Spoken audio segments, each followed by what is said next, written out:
bungkol pastor Bill sa belan koy sopni pakhat na mang tura ron kal song te kanal bai sopi stamin si bai kalobu chawa bun som huwa fellowship na hun tha pathian in siam sa wangin pathian ne na long thu kan soi tak me bokani ke hi kamning chu wala chanima sai lo kan dia tin hay kabulami nula chelo dap me hi kamning chu nula lalrin tiki ani 21वीं बुंकोन मसीह संगति सम्मेलन में आए सभी लोग को हम हार्दिक स्वागत करते हैं और आप सभी को यीशु मसीह के नाम से जय मसीह। तुना चान कन फेलोशिप ते चन्ना पथियान तुथियां हिम कछिया रंगा चुमिजो चुआनिन पथियान ने ना लांदुरिन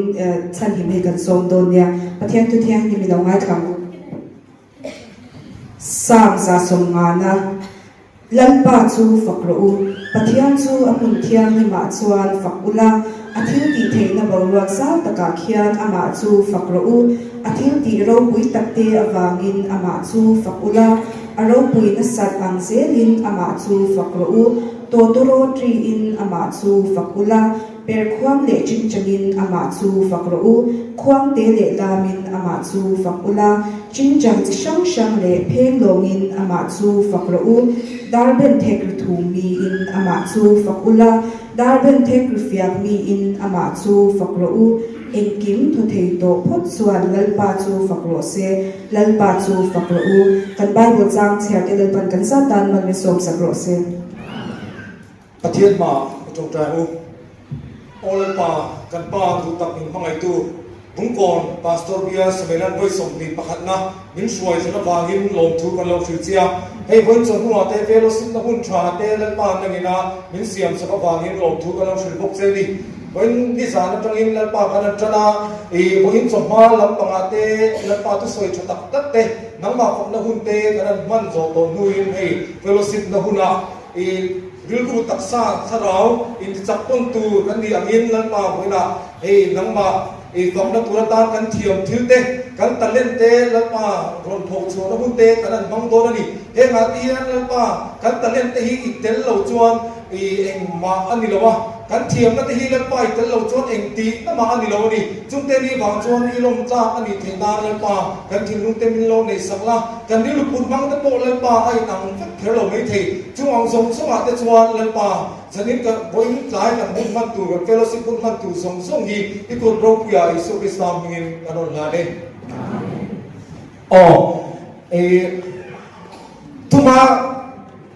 anti do noi la na chin khan zai kan zai via zai soi na khan zai ngai lo ti taka ka o ka chang khop mia ka lam thong ang den khop mia ka ti chuan ka host thi lo ka suai thi lo nga ka tia pathian ne na kan chung trai kan dir na sa khop mia kha ko ka te chu ka zai chole thi lo kha pasen pathian in aro puna bin mu ti ra hi ko ko thatta ki na ron chu le thia pathian ne na lom thu om lo se chuan kan tan bul kan tan tak tak mai la kan sanga hamro pir lai ti kha na china kan sa to thong na in kalo than lok sania chon du dan kan he ka du dan kan soi lo banga nepali bit dok khan entinan rang do basa milowin nuam ti to basa thei thu khan musician khan melo ti sakula chon hamro pir lai kan sanga hemi kan sak chu hian hemi annex a hian kan ai tem turi bung kon ven thar fellowship te kha loin boss hemi kan sak chu hian loin boss nga se athangi tuna hamro pir lai lo sa kan sai ni ting amu hamro pir lai tu ji di ne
là cho bung còn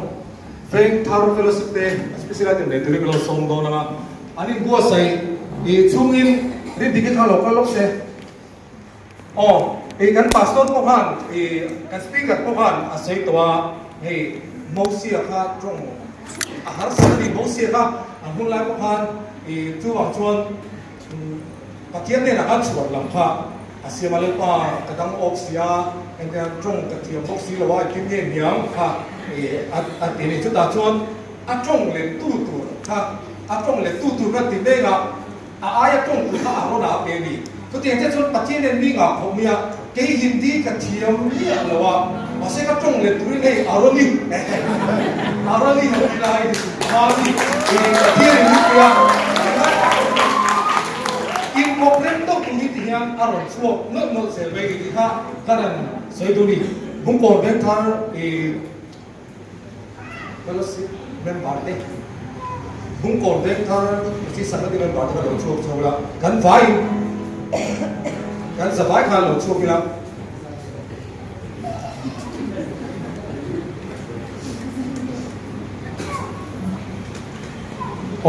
heavy an zai an laron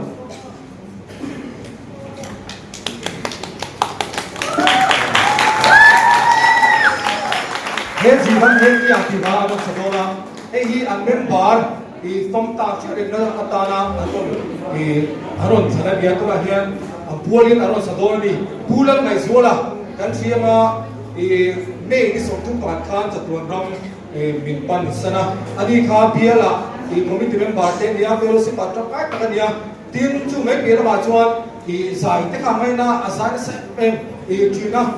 nan ni zo ba ni la trong tua lo in mong to kha ni bung kon ben thar chuan kan thing ni lawa apualin asia de na ta hela hi aron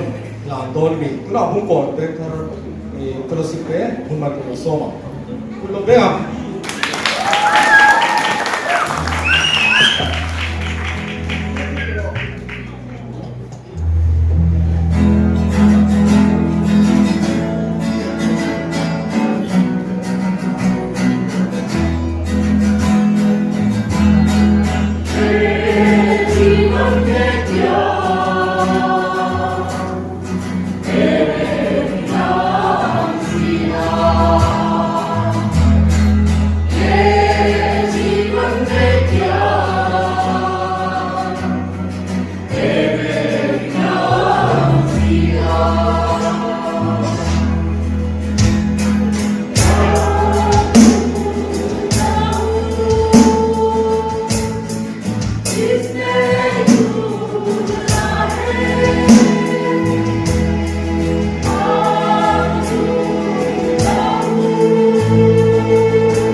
bung convent thar masi sangkati te chunga lom thu kan soye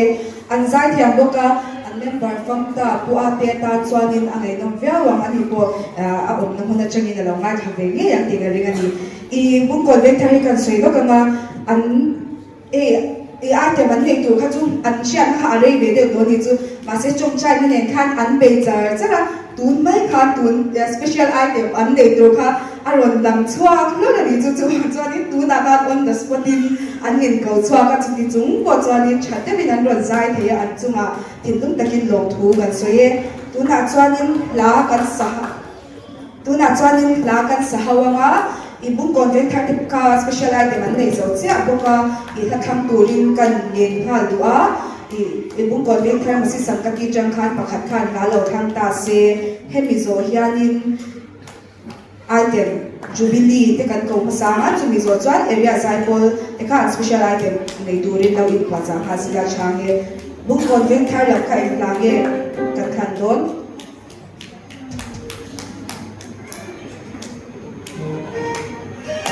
ขันตัวกันนี่พวกคนเวงเทอร์ลำค่ะเห็นจังมีมาเฮียนักขันมาเจ้าค่ะเราทำปั๊บรู้เนี่ยทำเห็นเจ็บ ก็เราจะเห็นกันตัวรวกที่อามูกชิมซิมกันเนี่ยเขาคัดไฟกุดินเบกเดี๋ยวริมก็มีเดี๋ยวสิ่งที่ตั้งอย่างดมพันนี่ละในตู้มาเห็นรวมไม่ได้เสียงสักโดนหรอวะ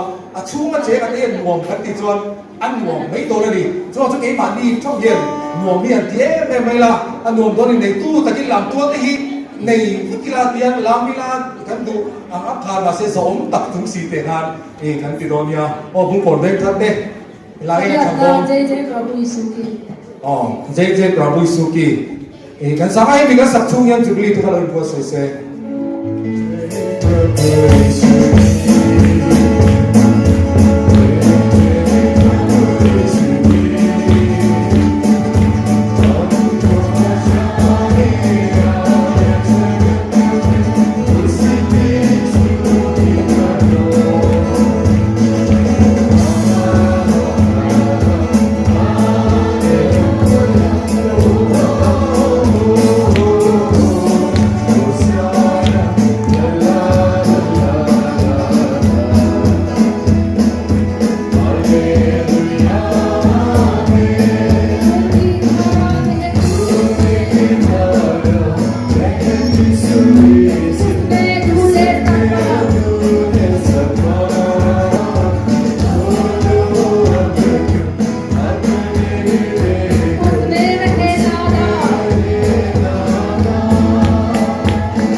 Amro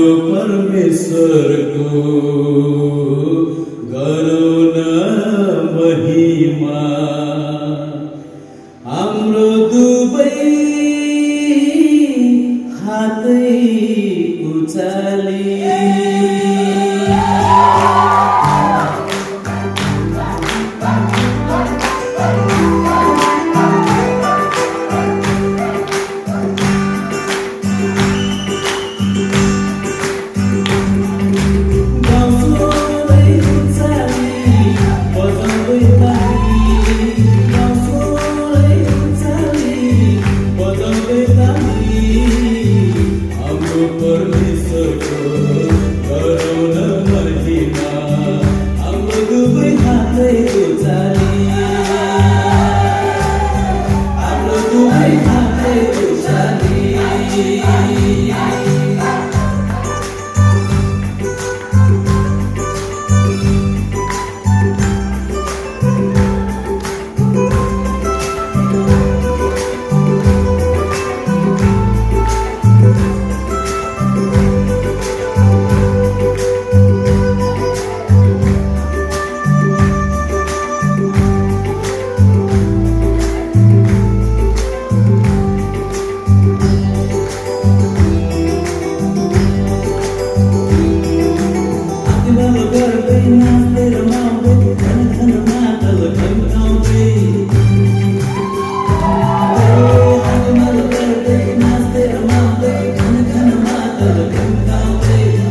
lom ne be lam thiam khop mai an poli kutin bel le dia hoi kal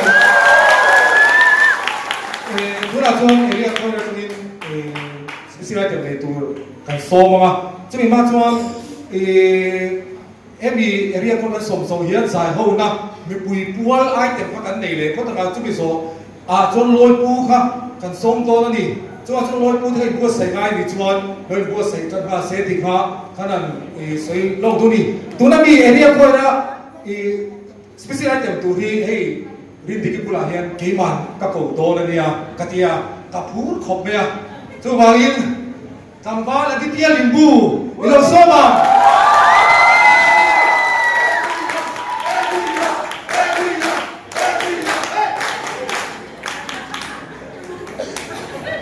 giải mai quý tế khám lâu rồi là không ấy giờ phải khăn lâu đi ngủ lợ các giải lại lâu là lâu lắm thôi nhỉ chuan lại thì chỉ thấy lâu tim sập đâu là xuân các gạo số thì lâu mà là đằng cái sở đồ là mà xem mình là quý thốn rồi nhỉ các quyền mới bảo quý tế hết tay làm tôi hay lâu con lợ hết tay hết lâu lâu lợ hết tay hết đây đã sẽ làm ai là hết tay hết làm bạn xuôi ngắt chúa mình quý tên lâu rồi đó nha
Proja, Karuna Mahima, Yeshua.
เรียนเคยไอ้ว่าหลงซ้ายตามบ้านละที่เดียทั่วลงถูกันสวยตับไม่เป็นเดียอันนี้ก็ทุกข้าบอกรวบขันเสียมบักข้างไอ้เราโฮสต์ตัดพวกเขาแล้วมาข้างเราดินเก่งศพเทียอันนี้คืออารมณ์ผมตามบ้านละที่เดียตาผู้ดินเด็กเนี่ย做 A 依人被嘈到咗啦，即係話真晒卡掉落嚟晒好啦卡，仲內部卡內部邊，spesial item卡in ready mo in ready mo in ready mo oh ani ko na內部邊masih gati spesial item ne turin ilang so mangu kundi lo bema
kom zoya kom na mun kan mang zoya imik min ha shilte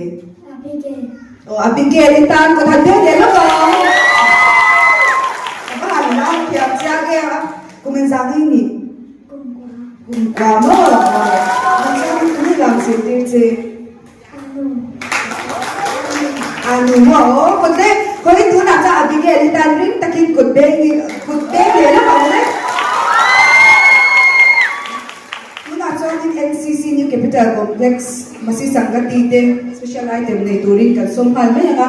so kan payder to maya hun de at holder the na turing New Capital Complex kan so mga tumizonsan kan la zai how do don siya tumazan him New Capital Complex special item to na ito te kalau swag sila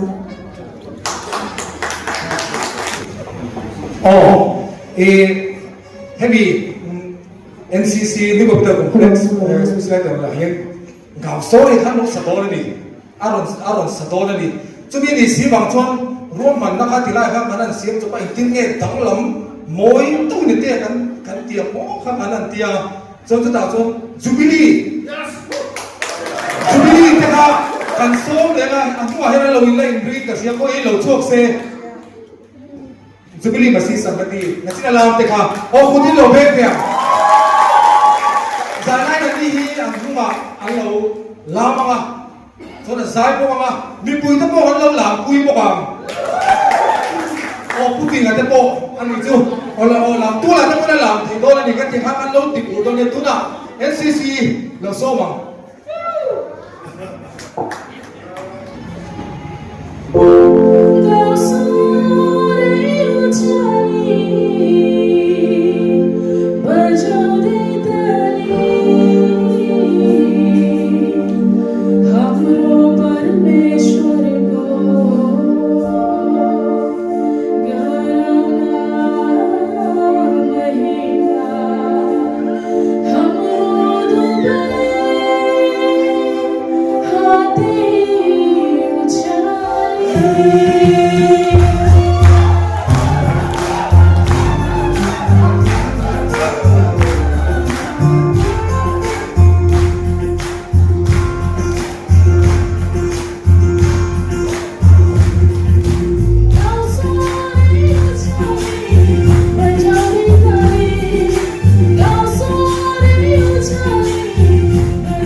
luộc thế vì chuan cũng là căn bản há tang Santos tin nuôi trăm hai là nuôi trăm hai lỗ nuôi là chuan thì chơi bác thì vừa ông tổ xí lo cha ông chồng thì căn cái kia cũng tin biết đẹp cũng tin biết đâu là vì là Santos thì các bạn chúng ta làm bạn cần chairman cái pastor khá là sôi thì quá chắc tầm cần đi vào nhất ăn lẩu có mà đi chứ mà chúng kiếm ta kiếm sai là làm là Santos chúng đi xóa chuan lần trong chuan là Hindi các sôi qua bao nhiêu đi à thì tí là Santos sai là chuan các sắp xóa lần trong chuan là Hindi Asa cái này ta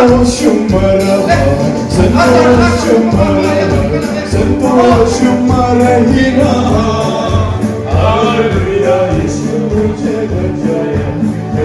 Hallelujah, Santosu Marahira, Santosu Marahira, Santosu Marahira, Santosu Marahira, Hallelujah, Yesu Jaya, Hallelujah, Santosu Marahira.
Hatim High School veng lampang rồi kia mấy cái atui bokem biên mi sun mi tiệm giờ là hi cần môi nè eriang đâu chụp anh đi rồi ấy chỗ rồi làm gì cần ấy chả đó nè ấy chỗ rồi và single về single chấm chấm mi single sa ấy chỗ rồi cần host par mami khania anh sang cái tiền là phải anh đi chúng này sao mà ấy chỗ rồi bảo đồ nó mới tiền đang pon làm trang cái sang cái tiền mình bảo đồ tặng mấy sai thiếm thì bóc cái nữa rồi mà nó mới tiền ấy chỗ rồi sát bụi tui mà trong quạt tôi đó làm căn quạt đó nè ấy chỗ tôi đó mẹ anh làm những cái gì mà ha jam hi loi pula man mi o ni lo hey ka mu le thu si ka ngai mu khat ve dam mo hi panu mi hi fa te mi he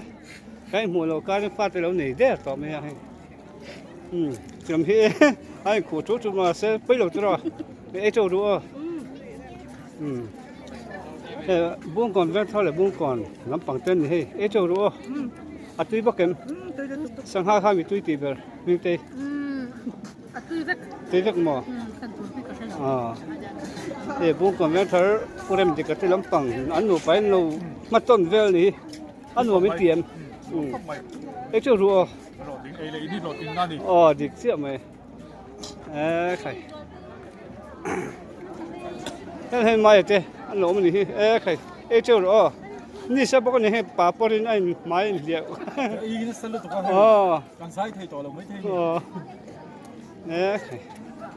cái chỗ tụi đó nhỉ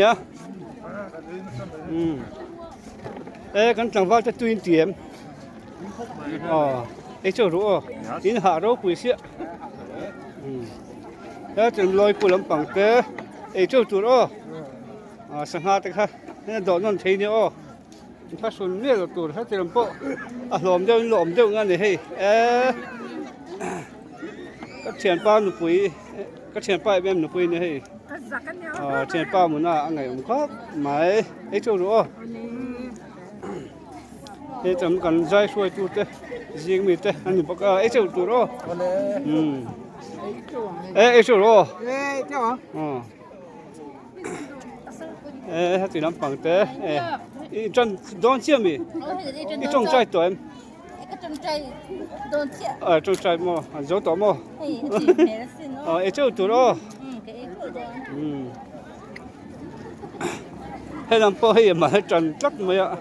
mà sẽ sinh gùi tòa lâu này hết chứ ấy chỗ tụt đó hay cái cầu sản mi quý lắm bằng tên mình trời ôm chắc khóc này ấy chỗ tụt đó ấy man chết rồi ấy school về lắm bằng trong những khai với chuyên làm khóc mấy buông còn mình lâu thêm dầu bốc hay ai lòm khóc mấy anh lòm con thịt cay cái gì ấy chỗ tụt đó phải bốc cái làm bằng hí cái cái đồ nem nặng cái cái dấu tỏ hết rồi ấy chỗ tụi mà sang tây ấy chỗ đó cái này cần nuôi lên mấy trà thế phải tên hay anh lo bua sấy thì papor mà papor tên lo bua sấy anh phải lấy này in là phía anh cái gì lăng chả lấy này là cái này nó in liệt nữa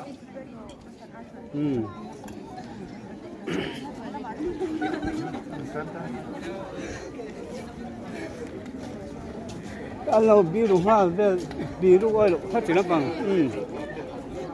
cú chẳng vào lồng giờ lao bên sát tuy lắm bằng tuy lắm bằng là bồi bồi này ấy hạ tuổi em hạ lắm mà ấy nó là như thế bây giờ nó amen chia nè quân mình nung chuẩn chất mê cái là lỗ mê à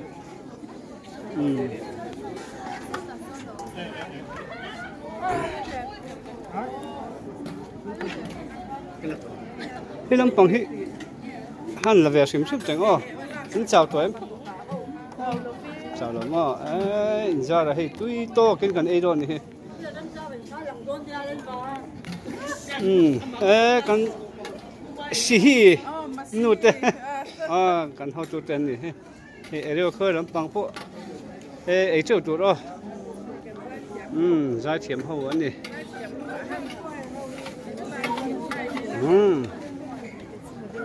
cái con mình phải em mình nhớ vai mới nổi tiếng quá thằng này mình dâu địch tắc anh này international mình dâu